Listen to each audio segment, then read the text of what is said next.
What I ate in a day, doing 75 hard, y'all. I haven't been home in a couple of days, so it's very satisfying to take all the post-its down and just relish in the fact that we're at least a date.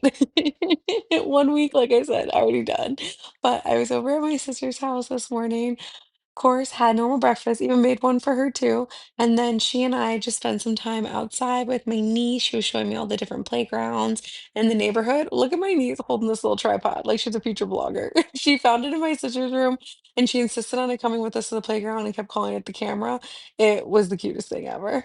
But luckily, when we came back from the playgrounds, she was ready to take her nap. She just fell asleep all on her own on the couch, just so my sister and I could do workouts at the same time. I did 45 minutes on her Peloton bike after I ate a couple slices of light string cheese.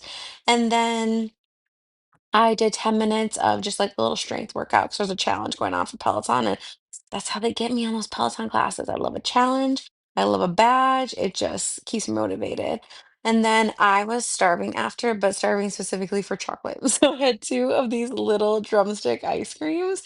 And then I was like, okay, Victoria, you gotta make your salad, girl. You gotta get your vegetables. You gotta get some fiber. So I had a little bit of everything: spring mix, orange bell pepper, edamame, that poppy seed dressing, tomatoes, cucumber. Look how big this bowl is. So I ate that entire thing before I left my sister's place to go back to Santa Monica.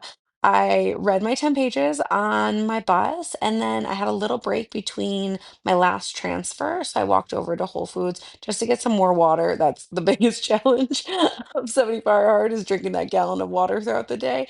And then the funniest thing though is I haven't walked in this neighborhood in a while, and I got reminded of one of the worst dates I've ever been on in my life. This place, Rocco's Tavern, no shade to you, Rocco's, but one of the worst dates I ever had in my entire time living in LA. So I was like, I didn't need this right now. But I got home. I made a quick dinner. I was gonna say breakfast. I made a quick dinner, egg whites, a little bit of cheese, those keto high fiber bagel thins, and a little bit of soy bacon before I headed out to do my 45-minute outdoor walk. And you can see I was very excited about it. I was drinking a little bit more water, put the sneakers on, and I headed on out.